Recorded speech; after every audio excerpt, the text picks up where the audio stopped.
Welcome back to Keeping BZ, the show where Zach and I show each other a game and talk in a podcast-like format.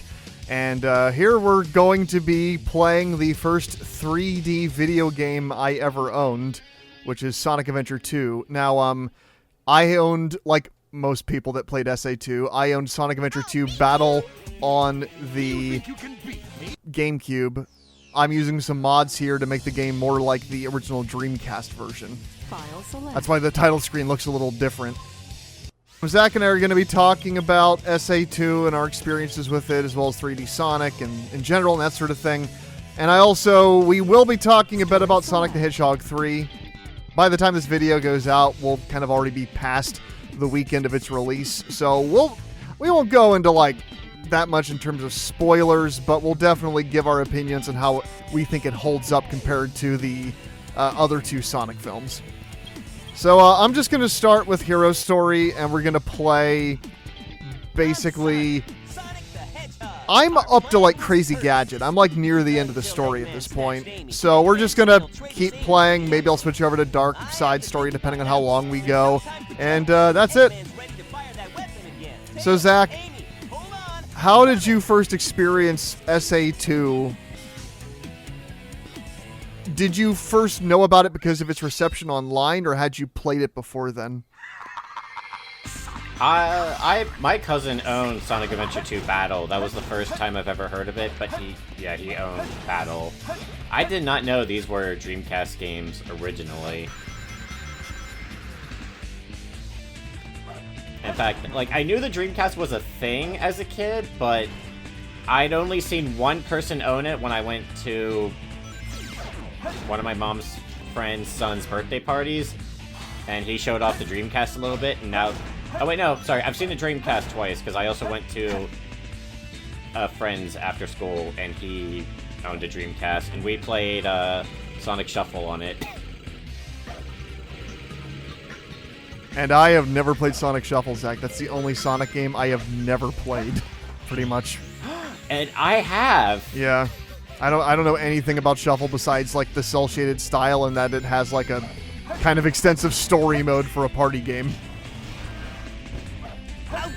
A lot of people say it's not very good. I had an interesting time with it, but then again, I played it with friends. We played 3-player. And at the time, I was more familiar with Mario Party, so seeing the things Sonic Shuffle did differently was interesting and cool. And it has cards in it, so even as a kid, I had a thing for cards. So when I saw Sonic Shuffle on cards, my brain thought, oh, this is better. It's more than likely not better than Mario Party. Yeah. I never played a Mario Party either, Zach. I've just seen videos of Mario Party. Oh, you've never played Mario Party? No, I just know its legacy. As the game that ruins friendships? Yeah. Yeah. It never ruined any of my friendships. I played it with my family a lot. And I would always be the biggest asshole.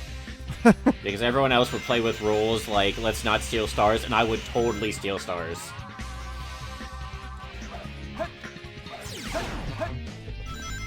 I keep forgetting I don't have the Lightspeed attack because this isn't my complete GameCube file. And I forget where you get the Lightspeed attack. Yeah, see here? Usually I would be charging up right now, but I can't with these dudes around.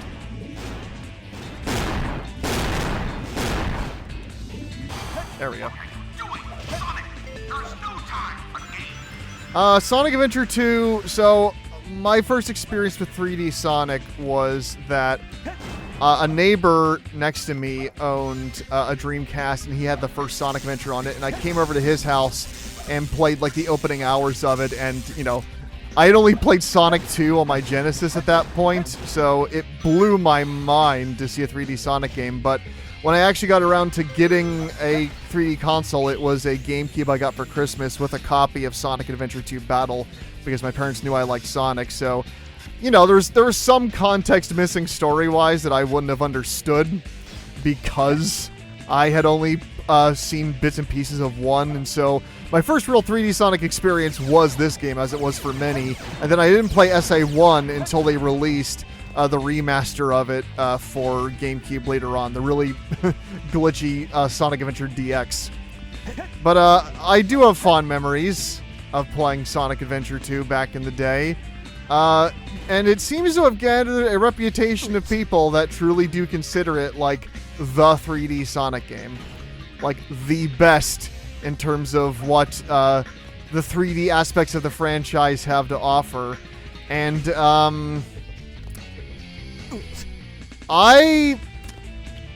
to be a Sonic fan, I have contentious opinions because I'm a Sonic Adventure 1 person.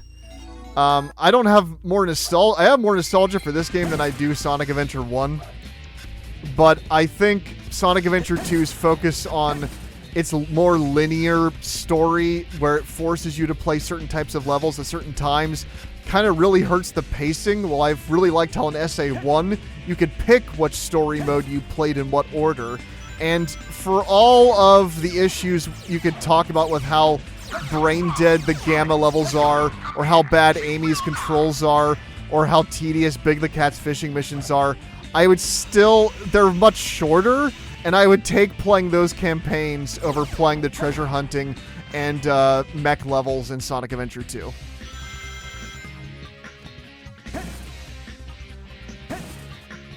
I agree. I've beaten Sonic Adventure 1. I cannot be bothered to beat Sonic Adventure 2.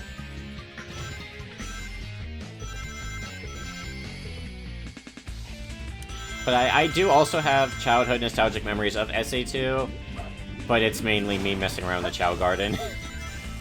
Oh, I put many, many hours into the Chow Garden in this game. I talked about on a previous episode of Keeping BZ how I had put so many hours into leveling up this one Chow so that way he could beat all the karate matches and all the races.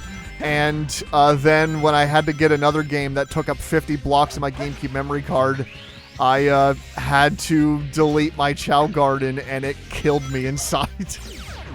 But in modern times, like nowadays, I have no desire to go back to the Chow Gardens. I think they were an excellent novelty to give players something else to do on top of the main action stages, because you, of course, get the items that level up the Chow by replaying levels.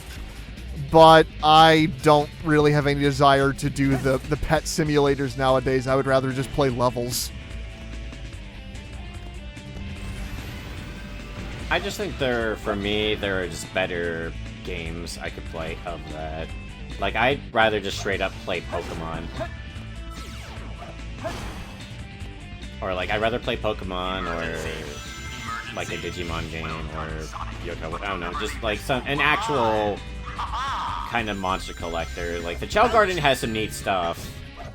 And like I said, it was definitely fun to play with as a kid, but I think nowadays I wouldn't get nearly as much out of it as I used to. Yeah, I mean, I understand that in the sense that if you're going to play a pet Tamagotchi kind of game, you're going to play a game that actually focuses on it and not a game that has it as like an extra mini game you can do if you want. Though, to Sonic Adventure's credit, both Sonic Adventure 1 and 2 of the Chow Garden is a pretty extensive mini game for what it is.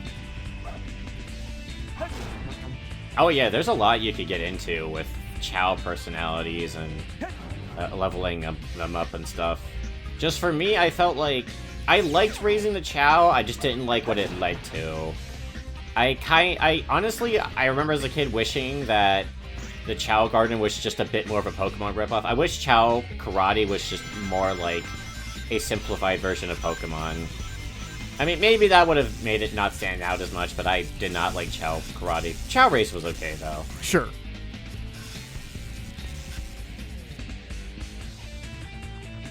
I have more memories of these levels than I do the Chow Garden, to be honest, just because, especially Crazy Gadget here, where if you don't know the correct sequence of where you're supposed to jump and what switches you're supposed to hit, you will just accidentally flick a gravity switch that just sends you flying off into space. Like, the levels in SA2 are bigger, and they are more gimmick-focused and have, sometimes more interesting aesthetics. I still prefer the more simpler levels of Sonic Adventure 1. With all of its camera issues and jank-ass controls, I still find that game overall more fun to play. I like to play Sonic Controls in SA1 more as well. Yes! I've never even reached this area in SA2. Like I said, I could never beat it. I just Like, I couldn't be bothered. I would get stuck in a place, and I just didn't have the motivation to continue. I can't remember where I stopped in Hero's story. Dark story, I got stuck on the Rouge mission, where you only have 5 minutes. I couldn't do it. I kept trying it. I went back to it over and over for years as a kid. Just never got past it. No, like any Sonic the Hedgehog fan, super fan like I am, I've fully beaten any Sonic game I've gotten my hands on. And when I beat both stories and the last story unlocked on my screen, it blew my mind. I was like, oh, there's a final story, which, you know, would have made sense since both stories end with cliffhangers. But when it opened up and it had this long cutscene of exposition detailing all the aspects that they've been hinting throughout the story, connecting together into this big mission of Sonic and Eggman having to team up to take down the real enemy. This was like the first time they really did something like that in a Sonic game, and it truly did make me go, wow, this is really cool. I'm into this story. And that's how I felt when I was like, you know, 10, 11, at nearly 30 years old now. I can't really look at the story with those same fresh eyes because I see it for what it is. It's a baffling change in aesthetics and tone from Sonic Adventure 1. It is going from, oh, Dr. Eggman's collecting those Chaos Emeralds again to power up an evil monster that Sonic, Tails, and the gang have to beat, to this game where there's government military conspiracies involving the death of a child, a hedgehog that seeks vengeance for the death of people, and Eggman's grandfather who wishes to power up a nuke laser to blow up the Earth. And then you got stuff like this where Sonic the Hedgehog is like a seconds away from death, but is able to save himself. I understand that this game was made as kind of a finale to the series, narrative-wise. Like, this game was also made as a swan song for the Dreamcast. And I see what they were going for to make this big, epic, crazy, interlocking story. But when I look at it nowadays, I just see it as this baffling, self-serious mess that, while it has some decent character moments, the Japanese script that was translated into English, that was translated back into Japanese, that was then translated back to English, it's a nightmare. The voice acting is hammy. Outside of Dean Bristow still doing a good job as Dr. Robotnik, everybody else sounds off, and their voice direction sounds as iffy as any other Dreamcast game. This game is insane. Yet, when Zach and I heard they were going to make a movie out of this story, of all things, that immediately made us intrigued. Because the idea of not, Japanese developers trying to make this self-serious anime-inspired Sonic the Hedgehog story, and instead the American Hollywood corporate system deciding they're going to make a movie based on an insane plot from a Japanese game. I honestly, Zach and I were super intrigued by the idea of an SA2 movie, and I can successfully say that now having seen Sonic Adventure 2 the movie, aka Sonic the Hedgehog 3 in theaters as of Thursday, it actually completely lived up to my expectations of an SA2 adaptation, to the point where it adapted it far more closely than I expected, on top of being genuinely just a pretty good movie, which I kind of expected there to be a bit of a dip in the Sonic films after 1 and 2. And there's some aspects that are a little weaker in Sonic 3, but it's a surprisingly effective and still kind of heartfelt and emotional movie.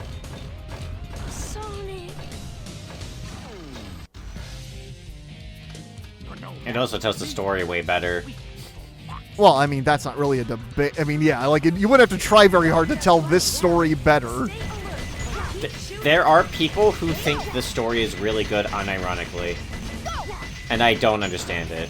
The story is stupid. I saw the story was stupid even as a kid. I'm sorry. I didn't want to go too hard because I wanted to be a bit more positive for this, but I can't say anything positive about the story. Well, okay, I'm sure I could come up with some things I like about it. But no. Even kid me thought this story was stupid. Especially with, oh, they got Sonic and Shadow mixed up. I refuse to believe that.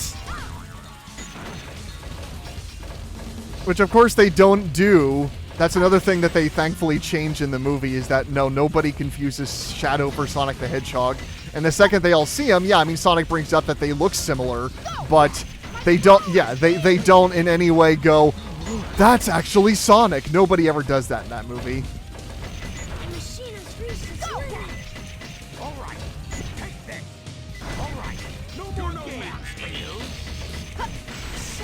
Jesus Christ. I remember it being this hard.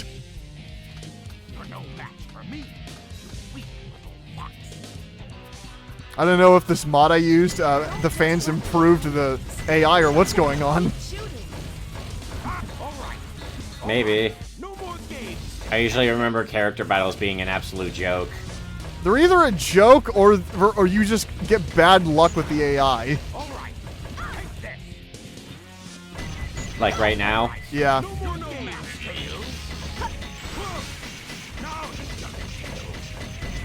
Yeah, I don't want to go into too much about Sonic 3, especially since it pretty much just came out. Brandon and I saw it on Thursday, but I think the official release was technically Friday. Yeah. So I guess I'll give a cliff notes of my thoughts. Better than the second Sonic movie. I feel some But strange I think one of the weaker aspects is Dr. Robotnik. He's not horrible in it. I mean, it's Jim Carrey. He's still good in it. I just think he's not used as well as in the first two movies. But there are highlights. What makes you feel that way? Because people would think wouldn't understand what you mean, Zach, because there's two Jim Carreys in that movie. Chaos control? I don't find him as funny in this one, and he doesn't have quite the same depth that he did in one. Could you help them? This is our last. There's a lot of fun subtleties with Jim Carrey's Robotnik in the first one, with how he acts, especially bouncing off of stone. In Sonic 3, like, there's two Jim Carreys, but it's not, as the trailer said, it is not double the villains and double the fun. But that's not to say they're done poorly. I still like both of them. They're both fun. But I don't know, I didn't get as much out of Jim Carrey in this one as I did the other ones. But he's still doing his best. Sure. There's still some definitely good stuff with him. I guess it's hard to beat Dr. Robotnik getting the Master Emerald and just having a blast with it. Oh, sure. In Sonic 2. I would both agree and disagree with you, Zach, because I think overall Jim Carrey's Robotnik is much funnier in Sonic the Hedgehog 2. There were still some big laughs in Sonic 3 as a movie. But... Yeah, 100%. Oh, yeah, Sonic the Hedgehog 3 still has plenty of good comedy scenes that I really enjoyed. It's just more that... I think Jim Carrey was much funnier in Sonic 2, but I also think that, if I'm perfectly honest, I think that I still think Jim Carrey in Sonic 3 has more character stuff going on with him than he did in Sonic 2. Like, yes, I still prefer Robotnik as a character, and, like, in terms of his depth, probably the most in the first Sonic movie, where he is this character with, like, a superiority complex that Sonic kind of plays against, and you really get that great dynamic between the two in the first film. But in Sonic 3, you do get a lot of character stuff where he's washed up. Gerald Robotnik comes in and his family to him, and he has to make a lot of changes and choices as a character that ultimately lead to the path he takes throughout that movie.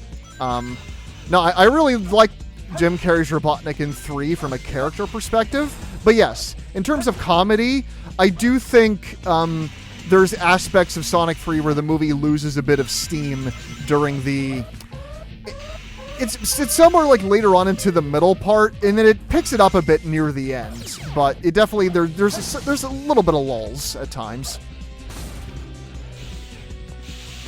I will say I think Jim Carrey is at his best as both characters at the end of the movie. Sure. I think he does a phenomenal job at the end of the movie. But I think a part of me wanted to see a bit more of Dr. Robotnik and Sonic teaming up and their relationship based off that. They don't...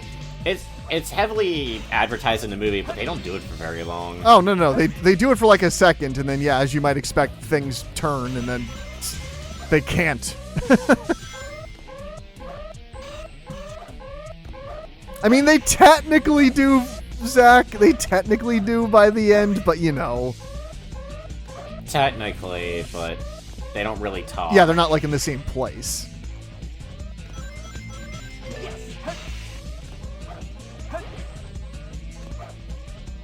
But one aspect I also, in terms of like character stuff and all that, like one aspect that I truly do think they excelled on is I really do like Sonic 3's take on Shadow the Hedgehog.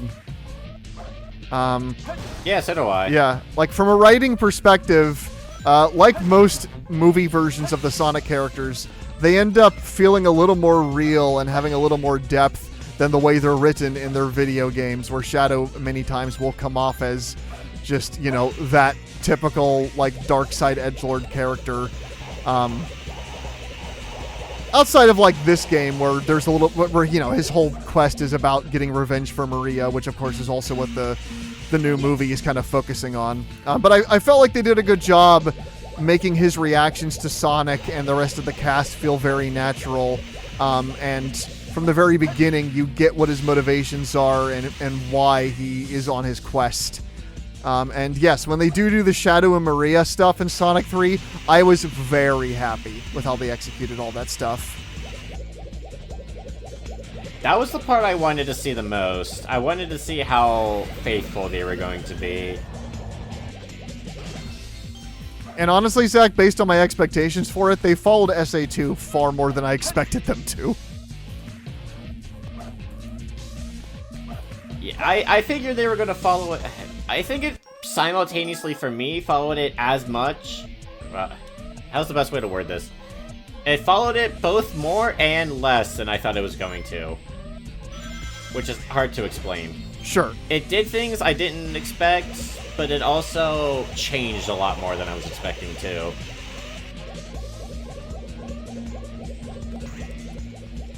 Yeah. Like, I guess my brain was expecting a more kidified version of Sonic Adventure 2. And it really isn't. It still does the stuff you would kind of want it to.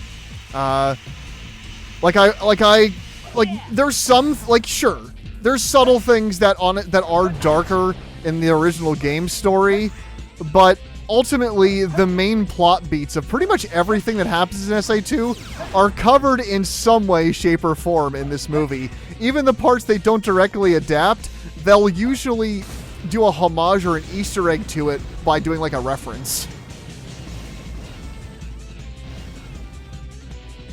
I will say, real quick before I forget, I think Sonic 3 also does a better job of the tone of SA2's story, because as you brought up, SA2 is so much darker than a lot of other Sonic games, whereas Sonic 3's tone is more consistent with the first two movies.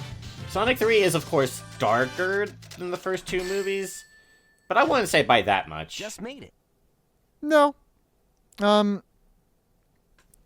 To me, like, it feels very much like an end of trilogy movie, because there's a lot of moments in Sonic 3 that, of course, call back to the first one in particular, because kind of the thing that you do with a final trilogy movie is that you usually want to tie everything back around in some way, shape, or form. But unlike a lot of other trilogy endings Zach and I have seen, where they try to tie everything back into the beginning in a really hacky way, here it made sense for the characters.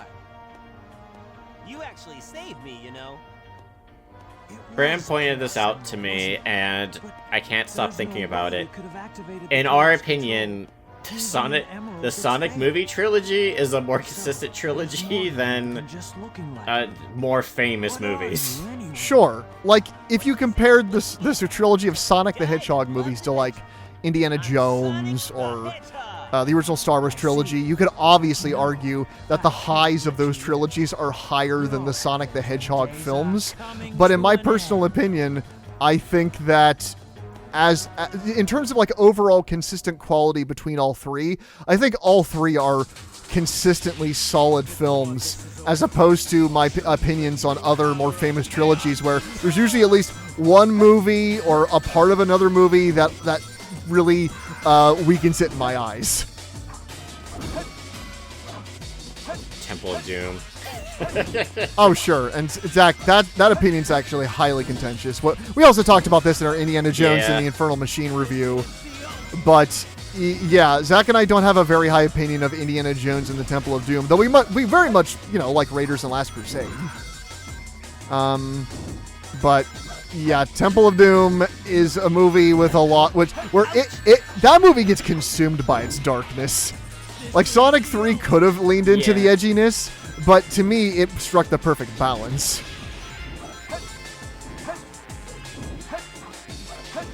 Especially with having Keanu as Shadow, they definitely could have leaned in on Shadow trying too hard to be badass all the time, but I would say there's no real part of Sonic 3 that made me think, okay, they're just trying too hard with Keanu as Shadow. No. Shadow is just Shadow. I never got a try-hard aspect out of him in the movie. Yeah. And his acting, that was a concern because of the way Keanu is kind of famous for underacting in a lot of the movies he's been in throughout the decades.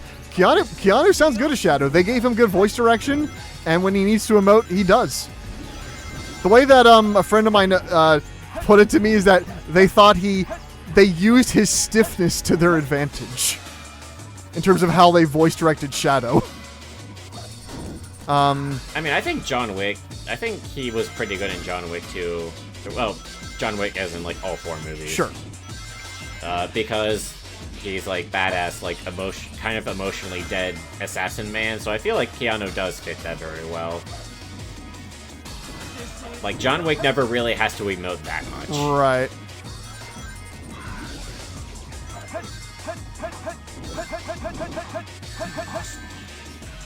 But yeah, if we're only talking John Wick 1, 2, and 3, I don't like John Wick 3 that much. So I would say, in a way, the Sonic trilogy is even slightly more consistent than John Wick. But if we add John Wick 4, then that's an entirely different thing, because I love John Wick 4. I don't know, Zach. I like pretty much all those movies.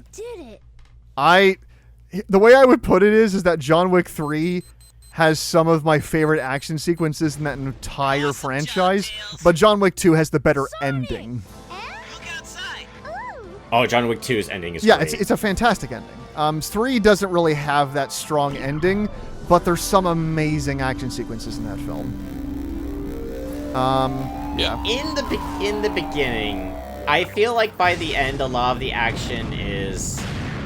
I honestly feel like John Wick 3's ending climax fights are some of the weakest in all four movies. Okay.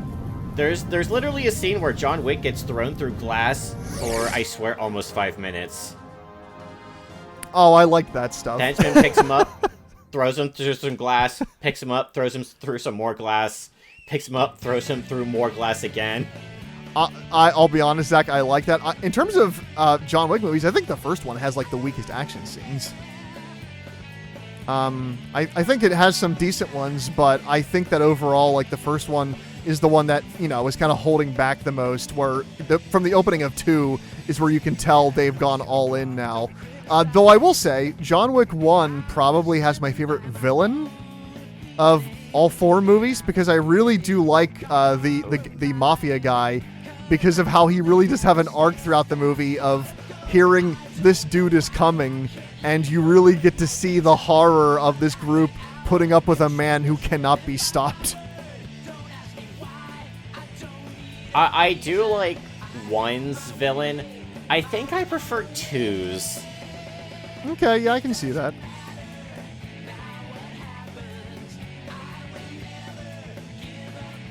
You could easily make the argument that 1 is the best, and I don't really disagree, but me personally, I prefer 2's. Mm-hmm.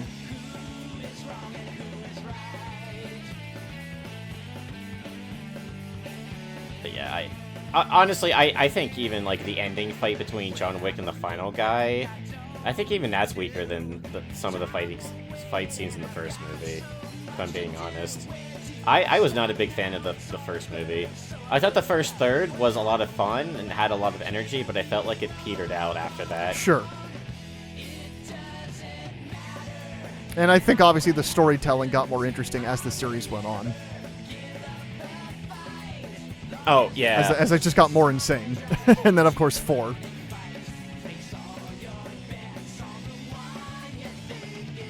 Yeah. What are some other trilogies that the Sonic trilogy beats?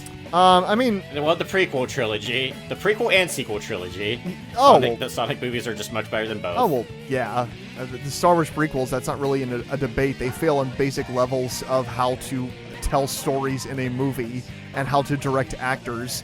And the Star Wars sequel trilogy had a lot of potential and then just basically fucked itself by the end. You know, people are contentious about less Jedi, but I think pretty much anybody can agree that Rise of Skywalker just fucking put took the entire franchise out back and just blasted it away. Episode 8 split the fan base, so Episode 9 tried to bring them both back and both hated it. Yep. The quintessential, if you aim to please everybody, you please nobody. Yeah, they thought they were being safe, and they then pleased nobody. Oh, dear. Now select time attack boss stations in the hero story. I do need to rewatch them again, but I do think that Jurassic Park 2 and 3 are on a very different level from the first movie. While Zach and I do think Sonic the Hedgehog 1 is better than Sonic 2 or 3, I still think the quality level between all three, I could compare it all on a similar level.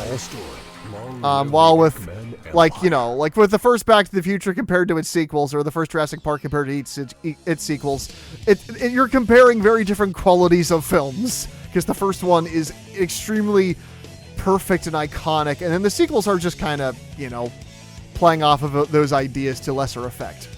Story select. Honestly, I really like Back to the Future too. I think that one's a great movie, honestly. I could not finish 3. Oh yeah, I mean, I'm not gonna compare the Back to the Future sequels to like Temple of Doom or anything like that. Back to the Future Part 2 and its goofy vision of the future and the way that it plays off of the characters going back into the events of the first movie, all of that was highly entertaining. Like Christopher Lloyd and Michael J. Fox having to dance around past versions of themselves. It was really well executed. They used that technology that had just really come out of placing the same actor in multiple shots at the same time to the best effect they honestly could have at the time. It was really effective. I'm not that big a fan of Back to the Future 3. I think it's alright, but I definitely think it's the weakest of them. My brothers and I all tried to watch the entire Back to the Future trilogy overnight. Oh god.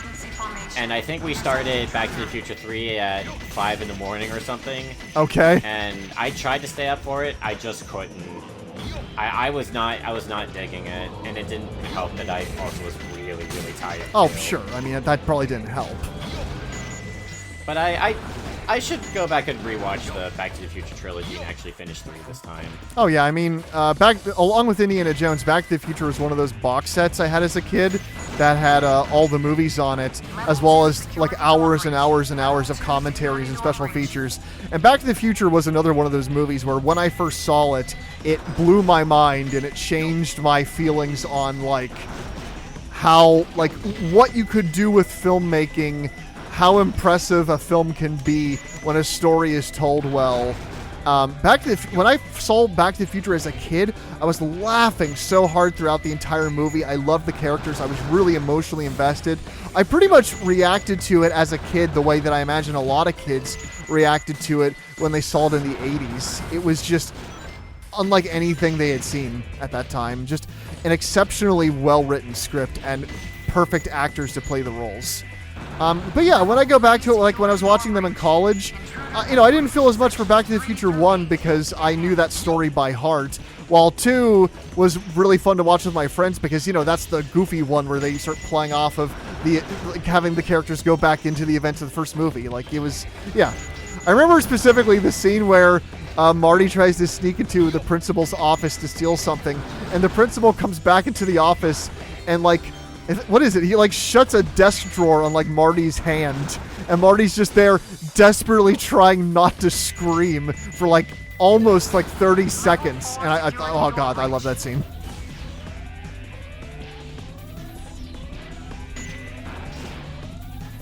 Yeah, I unfortunately don't remember any of the Back to the Future movies that well. It's been 16 years, I think, since I saw any of them. Oh, God, okay, yeah. Yeah, I rewatched them in college with my buddy Alex. I know we were just going through different classic movies.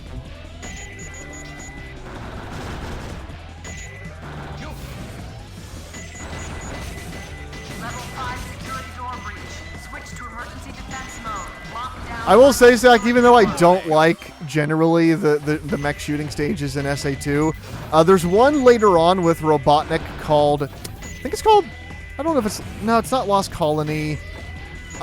It's the one... Is it the low gravity one? Yeah, the low gravity one near the end of the game with Robotnik. I actually really like that level. I think the gravity gimmick makes the mech easier to control, and I had a lot of fun just racking up combos. Yeah, that's always the one I hear that makes the mech shooting actually fun, but I never reached that point. I don't like the mech shooting, and I especially don't like the treasure hunting. Oh, that's right. I have to activate the cutscene first. There we go. Now I can shoot that.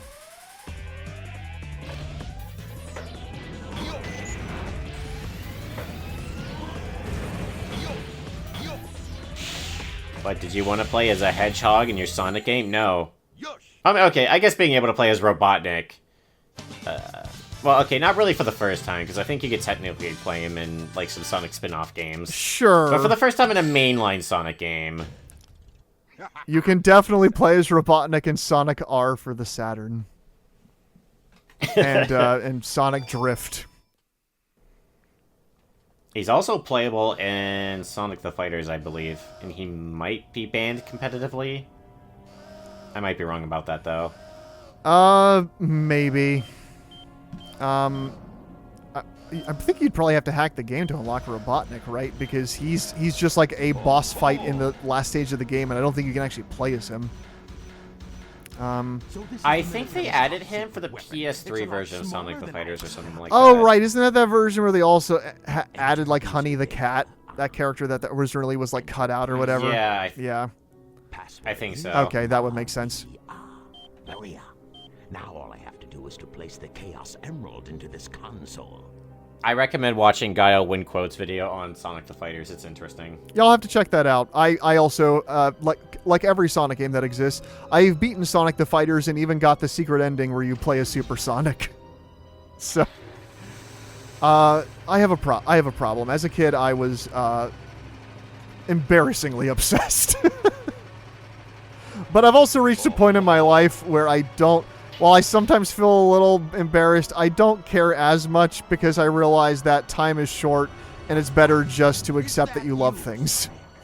Are you trying to spoil And embrace the fact that you love them and not care what people think. Sonic? This is impossible. My name is Shadow. How dare we like things? Liking things is cringe. You know, the things we're allowed to like are... I will grant you what's an okay thing to like nowadays? Probably nothing. Oh, no, Everything no. must be cynical. Now, everything, you're not allowed to like anything. If you like that, there's somebody that will tell you that sucks and is bad on the internet. They'll probably also call you gay. Yeah, or a slur. It depends on how they're feeling that day. That too.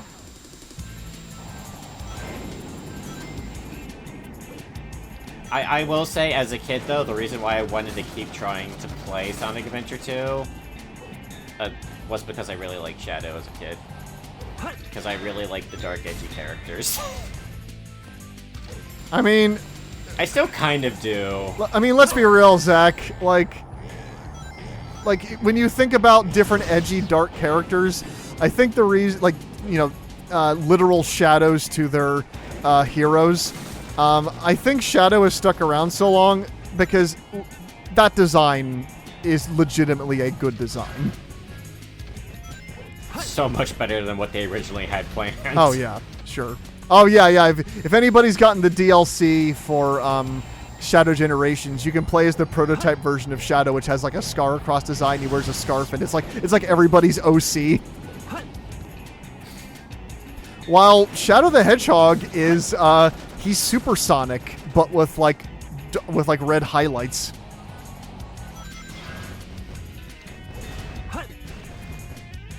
And of course, like the white fuzz. I think Shadow the Hedgehog is the reason why one of my favorite tropes is the evil or dark version of a hero. Mm-hmm. Or even like why I like anti-heroes at all too. And at the time when I was playing this game as a kid, I mean, when you learn Shadow's story, it is interesting that he is a character that does have a bad backstory that shows how Sonic could have been if he went down a different path. And I really liked his voice too. Like, this is also going to be a contentious opinion, but while I think the voice direction is better in Shadow Generations, the actor that plays Shadow in Shadow Generations doesn't really do it for me. He sounds like a guy that's like intentionally manipulating his voice to have a gravelly, edgy voice. While David Humphrey here in SA2, while his voice direction he is not given great voice direction, his voice, he sounds like he's talking with a more natural tone that sounds more like a natural voice. The guy just sounds like that, and it just sounds cool. And even like when they would recast him with Jason Griffith, I thought Jason Griffith did a very good job distinguishing his Sonic voice and his Shadow voices. And his Shadow voice sounded like a natural voice that he wasn't straining himself to do. I always think the Shadow in the modern games that are released nowadays, who was the guy who first voiced Shadow with "You got this, Sonic."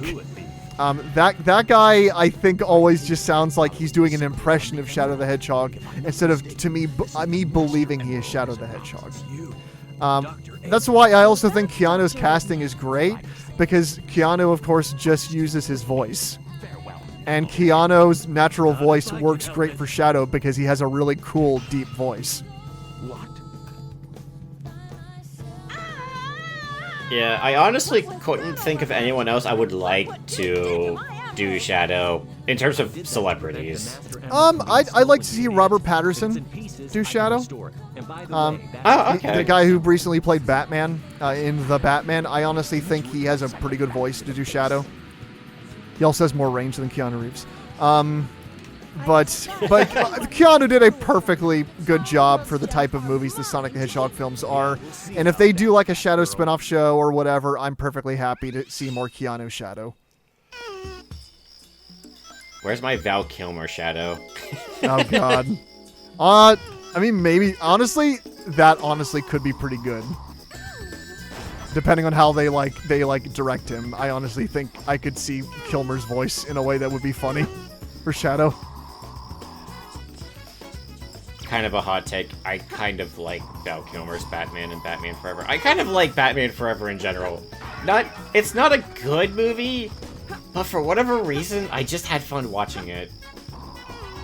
No, Zach. I mean, you and I came to that opinion when we watched Batman Forever and Batman and Robin back to back. A thing that I don't recommend most human beings ever do. No.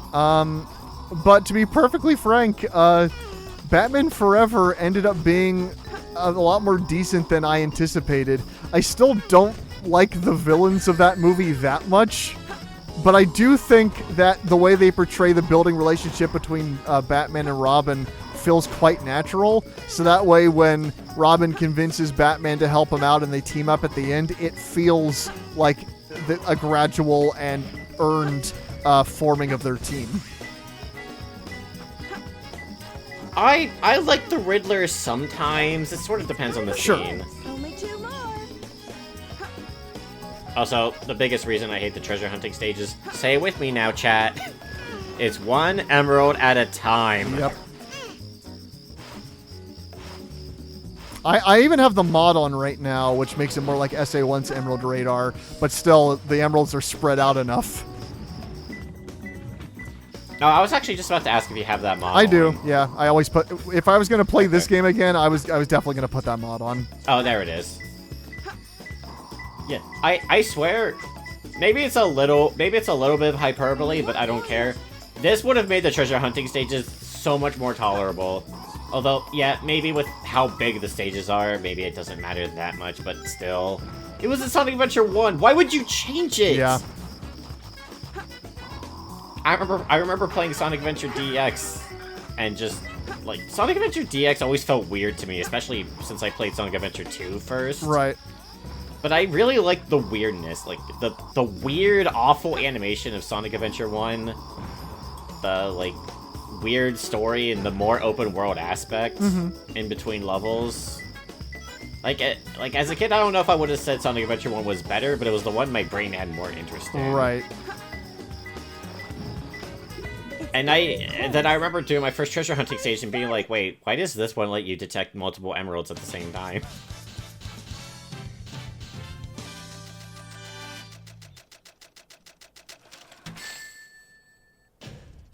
How is that?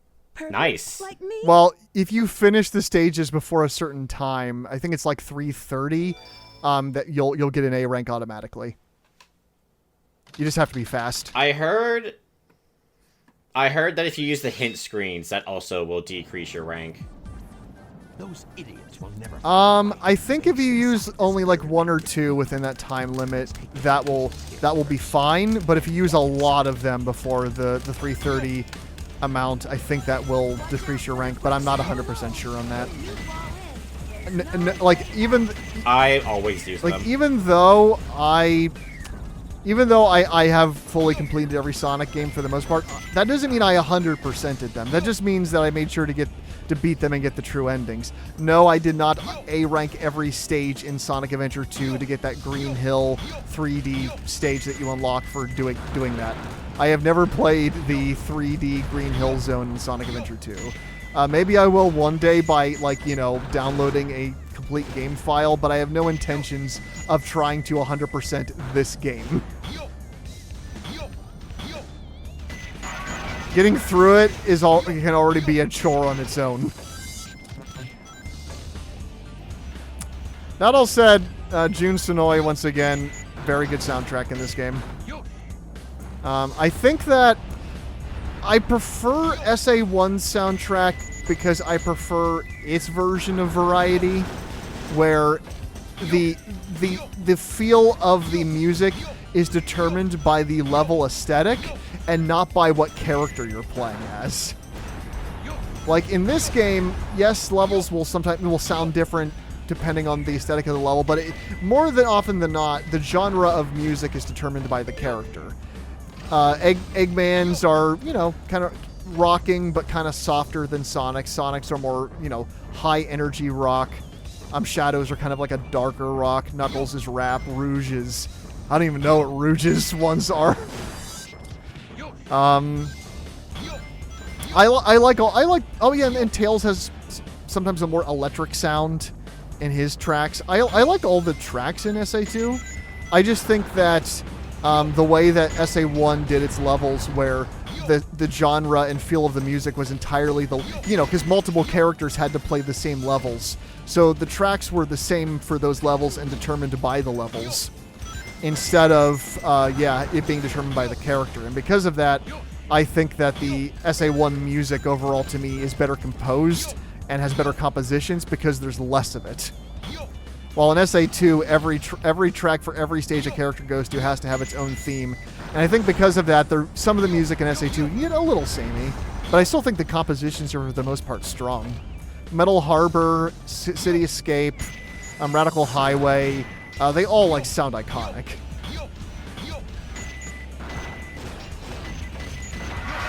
Especially City Escape. Oh, of course, yeah. And Pumpkin Hill. Yeah, well, yes, of course, Pumpkin Hill.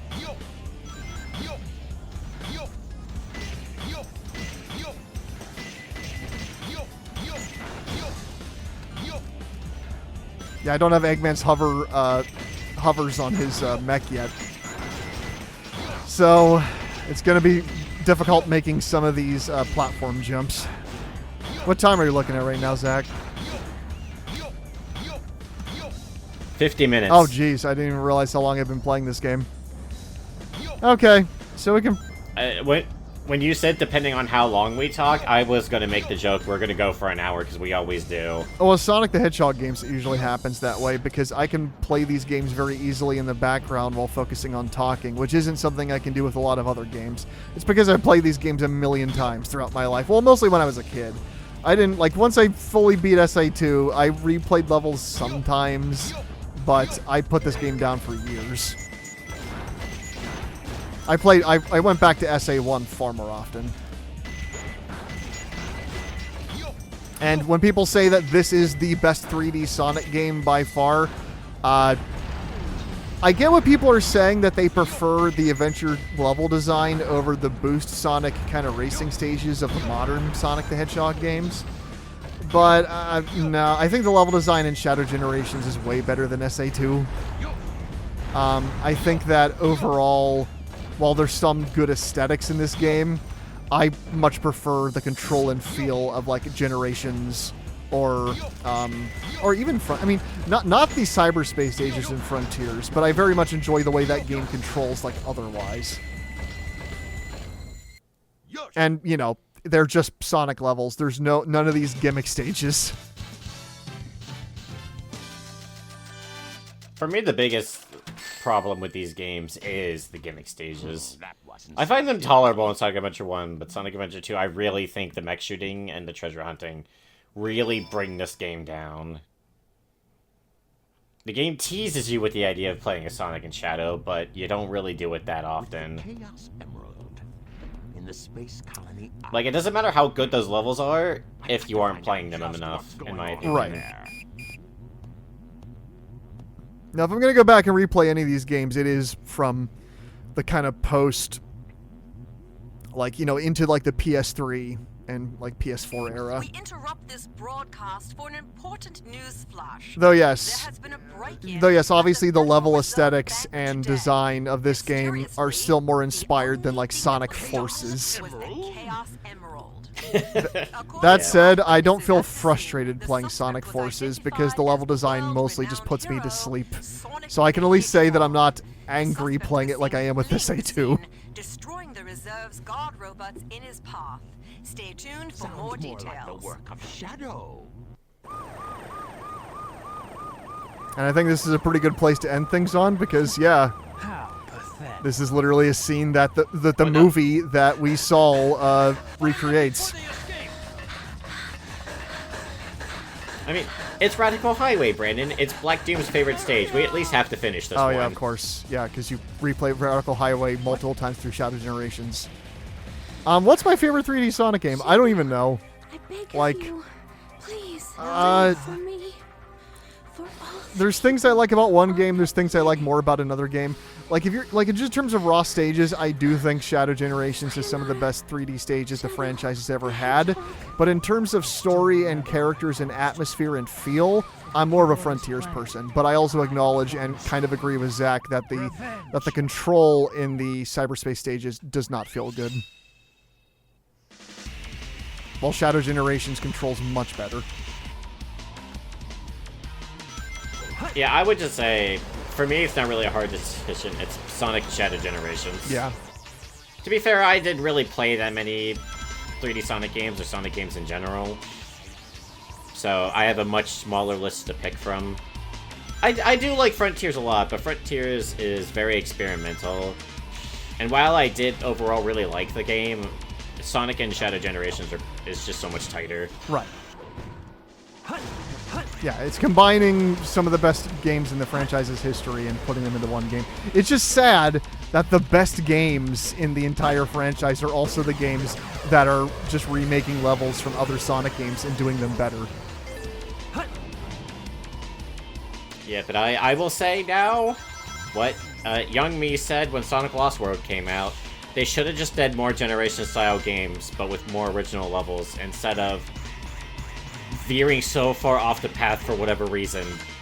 Why did they do that, Brandon? I don't know, Zach. Why? And despite all that, I mean, you know, the final level in Shadow Generations is technically quotation marks Radical Highway, but it's basically a whole new level. Like, it's the aesthetics of Radical Highway, but the actual level doesn't really follow the level design of Radical Highway because of what it ends up being.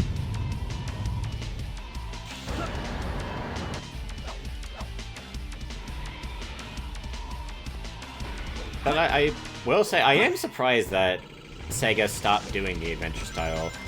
Yes, I complain about a lot of things in Sonic Adventure 2, but the Sonic and Shadow levels, if you just improve on them for future games, and clearly a lot of people like the adventure style, I think they could have easily have done that for when they went over to the GameCube, instead of making Sonic Heroes and then derailing the series for over a decade, I think. And then they tried to bring it back in Sonic 06, but we all know how that went. Oh yeah, they tried. I mean, that's the thing, Zach. Like, Sonic 06 was another shot at doing the adventure games, and it didn't work. They rushed the game out the door, did not give it the time it needed, and even then, the design decisions the game made on its own kind of screwed it, no matter how polished it would have been. But yet, there's Sonic fans nowadays that like an interview, I believe it was the director of Frontiers, said that he had interest in the idea of remaking Sonic 06. And a lot of Sonic fans were like, yeah, let's do it. I'm over here going, no, let's do an original game instead. I don't want us to go back to that era. But hey, if they remade 06, had Ian Flynn writing, and had the people that designed Shadow Generations and Frontiers to work on it, I think it's highly likely we could actually get a Sonic game that had the best story and the best gameplay yet. I think it's possible. I have so much of my nostalgia and memories of this franchise go back to watching rant videos on YouTube from the 06 era that I just kind of want to leave it behind. I just am tired of remakes in general. Stop, please. We stop. Can we have original stuff, Nope. Brandon? Now, Sega talked about last year that they're thinking about remaking Sonic Heroes, so... Remakes are the hot new thing that's in, Zach. The remake of Lilo and Stitch comes out next year very soon. A movie that could not possibly need a remake at all. Here we go. I brought this up, I think, in our most recent Keeping Busy right before this one, but Lilo and Stitch is just so good. It's my favorite Disney movie now after I rewatched it this year, and... Like, I will at least say the CGI Stitch, at least from the movie poster, doesn't look awful. They didn't do like they did with The Little Mermaid. Sure. At the very least. But even if the Lilo and Stitch live-action remake is good, we already had a good Lilo and Stitch movie. It was the first one. It was the original. Start with this. A jewel containing the ultimate power. That's the Chaos Emerald. Now I know what's going on. The military Sonic, how do you have those power-ups already? Yep. Yeah, I got the Mystic Melody when we were in Sonic's final level, and you have to get the fire spin to complete Crazy Gadget, or you can't get past the middle boxes. And then you get Lightspeed Dash from Metal Harbor, but I still didn't find Lightspeed Attack, which is the one that lets you Lightspeed Dash into enemies. Which is funny, because in SA1, the game just hands you all those powers. You don't have to go find them. My name is Shadow. I'm the world's ultimate life form. There's no time for games. Chaos Control is so cool, by the way. Yep. Shadow. What is he?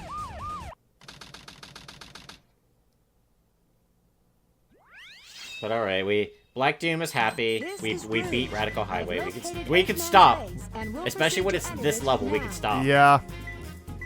Maybe I'll do another video for the channel leading up to like Christmas Eve by doing a bit of a Christmas game I like quite a bit.